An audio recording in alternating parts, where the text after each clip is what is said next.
Halo teman-teman sepengetahuan.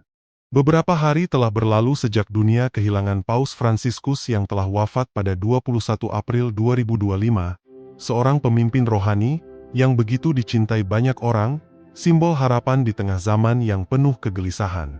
Meninggalkan warisan besar dalam Gereja Katolik. Hari-hari setelah kepergiannya, Gereja Katolik memasuki masa duka yang penuh ritus, simbol, dan sejarah ribuan tahun. Beberapa tahapan-tahapan sudah dilakukan, hingga gereja memasuki masa sede vacante. Artinya, simbol kosongnya tahta suci tidak ada paus yang menjabat. Dalam masa ini, semua kegiatan administratif Vatikan dibekukan, kecuali untuk urusan mendesak. Camerlengo menjadi sosok sentral. Ia menyegel apartemen paus, mengatur pemakaman, dan mempersiapkan konklav untuk memilih paus baru. Dengan dimulainya konklav yang akan direncanakan pada 7 Mei 2025, perhatian kini tertuju pada siapa yang akan menggantikannya. Berikut adalah beberapa kandidat utama yang diperkirakan akan bersaing untuk posisi tersebut. Kandidat moderat. 1. Kardinal Pietro Parolin. Italia, 70 tahun. Parolin adalah orang nomor 2 di Vatikan selama hampir seluruh masa kepausan Paus Fransiskus. Jabatannya sebagai Perdana Menteri Vatikan membuatnya menjadi diplomat utama Vatikan. Parolin telah lama menjadi salah satu sosok terdekat dan rekan kerja Paus Fransiskus. Kardinal asal Italia ini dianggap sangat paham permasalahan geopolitik. Ia punya peran penting dalam mengupayakan sebuah jalan agar dialog dengan rezim-rezim sulit bisa terjadi, termasuk Partai Komunis Cina. Paus Fransiskus mengangkat Parolin sebagai Menteri Luar Negeri, sehingga ia mempunyai tanggung jawab mengawasi urusan internal gereja dan mengarahkan kebijakan luar negeri. Sebagai Menlu Vatikan, Parolin juga adalah Kepala Roman Curia, Kuria Roma. Kuria Roma adalah perangkat administratif tahta suci dan pusat pemerintahan Gereja Katolik Roma, yang membantu Paus dalam menjalankan tugas kepausan. Parolin lancar berbahasa Inggris, Prancis, Italia, dan Spanyol. Ia telah berbicara di konferensi internasional tentang konflik Israel-Palestina, perubahan iklim, dan perdagangan manusia. Sosok Parolin di mata para kritikus adalah seorang yang modernis dan pragmatis. Ia menempatkan ideologi dan solusi diplomatik di atas kebenaran iman yang mengikat. Sedangkan para pendukung memandang Parolin merupakan seorang idealis yang berani dan bersemangat dalam mendukung perdamaian. 2. Kardinal Matteo Zuppi. Italia, 69 tahun. Banyak yang menyebutkan nama Kardinal Matteo Zuppi menjadi kandidat paus paling kuat berikutnya. Ia berasal dari Italia dengan usia 69 tahun dan terlihat menonjol di antara para pesaing lainnya. Seorang pendukung kuat Paus Fransiskus, Zuppi dikenal karena pendekatan moderat dan keterlibatannya dalam dialog antaragama. Ia mencerminkan pandangan Fransiskus bahwa gereja harus mewakili dan mendukung kaum miskin. Warga asli Roma yang progresif itu diangkat menjadi kardinal pada tahun 2019 dan menugaskannya ke beberapa misi penting. Pada 2015, Fransiskus mengangkatnya sebagai Uskup Agung Bologna, salah satu jabatan terpenting di Italia. Di sana dengan sapaan Don Matteo, ia begitu dikenal dan berhubungan baik dengan masyarakat miskin dan penduduk migran. Zuppi menunjukkan sikap liberal terhadap hubungan sesama jenis. Ia bahkan pernah dikirim ke Moskow untuk mendorong gerakan kemanusiaan sebagai duta perdamaian Vatikan untuk Ukraina. 3. Kardinal Mario Grech. Malta, 68 tahun. Saat ini dia menjabat sebagai Sekretaris Jenderal Sinode Uskup. Sebagai seorang tradisionalis, Grech mulai menganut pandangan yang lebih progresif setelah Fransiskus terpilih.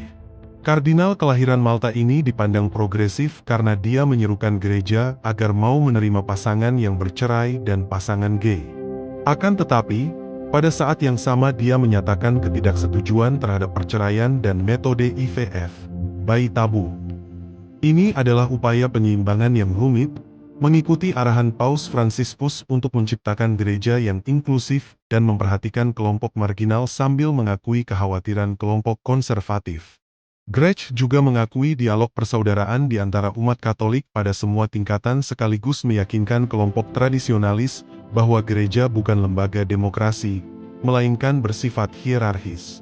Kardinal yang berusia 69 tahun ini berpendapat bahwa perubahan menunjukkan kemampuan untuk tumbuh dan berkembang. Grech juga telah mengkritik pemimpin politik Eropa dalam upaya membatasi kegiatan lembaga swadaya masyarakat, LSM, dan menyatakan dukungan terhadap dekan perempuan. Ia menekankan pentingnya menjaga kontinuitas ajaran sambil beradaptasi dengan konteks zaman.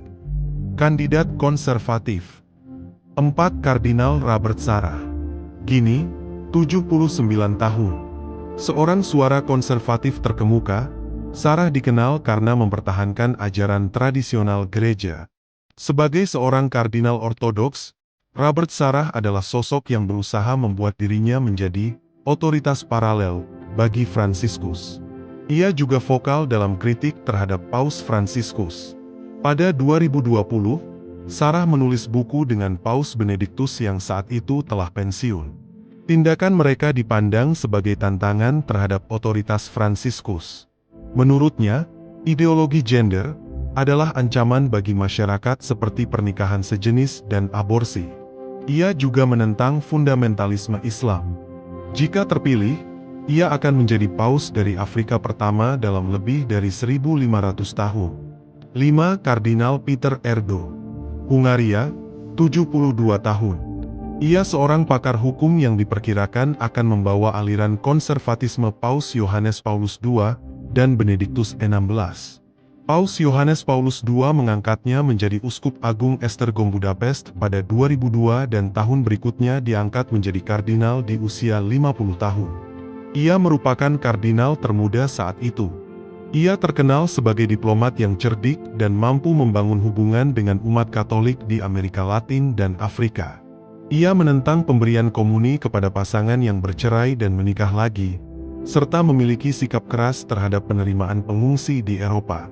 Dalam wawancaranya di 2019 dengan Robert Monihan dari majalah Inside the Vatican, Kardinal Erdo berbicara tentang perlunya menjaga api iman Kristen tradisional di dunia yang semakin sekuler. Kandidat progresif 6. Kardinal Luis Antonio Tagle. Filipina, 67 tahun. Nama Kardinal Luis Antonio Tagle menjadi salah satu kandidat yang sering disebut-sebut publik. Mantan Uskup Agung Manila ini akan menjadi Paus Asia pertama apabila terpilih. Ia berusia 67 tahun dan memiliki komitmen kuat terhadap keadilan sosial dan kaum miskin. Tagle disebut mirip Paus Fransiskus dan menjadi salah satu kandidat paling menjanjikan dalam konklav 2013 yang membuat Fransiskus terpilih. Tagle dikenal karena pandangannya yang progresif, termasuk mendukung perlakuan yang lebih inklusif terhadap individu LGBTQ dan pasangan yang bercerai. Ia berani dengan tegas menentang pelanggaran hak asasi manusia yang terjadi di Filipina. Namun, beberapa kardinal mengkhawatirkan hal ini. Mereka menyebut pandangan politik Tagle yang belak-belakan bisa mempersulit upaya diplomatik gereja. Akrab dengan nama panggilan Chito, Tagle diangkat menjadi kardinal oleh Paus Benediktus XVI pada 2012. Ia akan menjadi paus pertama dari Asia Tenggara jika terpilih. Kandidat dari Afrika 7. Kardinal Fridolin Ambongo. Kongo, 65 tahun. Kardinal Fridolin Ambongo telah dianggap sebagai calon potensial sejak Fransiskus mengangkatnya menjadi kardinal pada 2019. Ia juga terkenal dekat dengan Paus Fransiskus dan salah satu dari 9 anggota kelompok penasihat yang dikenal sebagai Dewan Kardinal. Seorang pemimpin konservatif di Afrika, Ambongo memimpin gereja di salah satu wilayah dengan pertumbuhan tercepat. Ia juga menjabat sebagai Presiden Simposium Konferensi Uskup Afrika dan Madagaskar. Namun, Ambongo disebut menentang keputusan Fransiskus pada tahun 2023, karena sebuah keputusan yang menyatakan gereja harus memberkati pasangan homoseksual. 8. Kardinal Peter Turkson. Ghana, 76 tahun. Ia merupakan tokoh terkemuka selama konklav terakhir. Turkson memiliki pengalaman luas di berbagai posisi tinggi di Vatikan. termasuk sebagai prefek dikastri untuk promosi pembangunan manusia integral. Turkson terkenal sebagai sosok yang gigih dalam memperjuangkan keadilan, lingkungan, dan ekonomi. Pengalamannya dalam dunia kepausan tidak main-main lantaran ia pernah menjabat di bawah Paus Benediktus XVI dan Paus Fransiskus. Diketahui Turkson menjunjung tinggi ajaran tradisional gereja mengenai imam khusus laki-laki, pernikahan, dan seksualitas. Ia juga pendukung kuat masalah transparansi, menentang korupsi, dan membela hak asasi manusia. Kandidat lain yang diperhitungkan, Kardinal Willem Eyck, Belanda, 71 tahun. Adalah tokoh konservatif garis keras asal Eropa Barat yang juga seorang kritikus vokal terhadap kebijakan liberal Paus Fransiskus. Eyck dikenal karena pandangannya yang konservatif dalam isu-isu moral dan teologi. Uskup Agung Utrecht ini dikenal menentang pernikahan ulang dan memperjuangkan doktrin ketat. Meskipun tidak populer secara global, dia disukai kalangan konservatif Eropa. Kardinal Timothy Dolan, Amerika Serikat, 75 tahun. Kardinal berdarah Irlandia ini adalah ekstrovert yang periang. Pada saat yang sama, dia seorang konservatif teologis yang sangat menentang aborsi. Mantan Uskup Agung Milwaukee ini tengah mencoba meningkatkan gairah umat untuk datang ke gereja di New York. Caranya adalah dengan merangkul populasi Hispanik yang terus bertambah, yang sebagian besar beragama Katolik. Meskipun tidak termasuk dalam daftar kandidat utama, Dolan mendapat perhatian setelah komentar ringan dari Senator Lindsey Graham yang menyarankan agar konklav mempertimbangkan Dolan sebagai kandidat kuda hitam. Kardinal José Tolentino Chalaca de Mendonça, Portugal, 59 tahun. Salah satu kandidat termuda, Tolentino dianggap akan menutup kemungkinan kardinal yang lebih senior mencapai jabatan puncak di gereja. Kardinal berusia 59 tahun ini menuai kontroversi akibat simpatinya dengan pandangan toleran terhadap hubungan sesama jenis. Ia juga bersekutu dengan biarawati Benediktin feminis yang mendukung penasiban wanita dan pro-Charles. Dalam banyak isu, Tolentino dekat dengan Fransiskus dan berpendapat bahwa gereja harus menggandeng budaya modern. Kardinal Pierbattista Pizzaballa, Italia, 60 tahun. Kardinal Pierbattista Pizzaballa menjadi salah satu kandidat paus dengan usia yang cukup muda, yakni 60 tahun. Meski lebih muda, Pizzaballa memiliki pengalaman luas dalam dialog antaragama di Timur Tengah. Pizzaballa merupakan pejabat tinggi Vatikan untuk urusan Timur Tengah sehingga ia punya pengalaman menangani konflik panas di sana. Ia fasih dalam berbahasa Ibrani dan pengabdiannya di Israel menjadi daya tarik yang tidak terlepaskan. Namun, usianya yang relatif muda justru menimbulkan keraguan. Kardinal Pizzaballa akan menjadi Paus Italia pertama sejak Yohanes Paulus I pada tahun 1978 jika terpilih.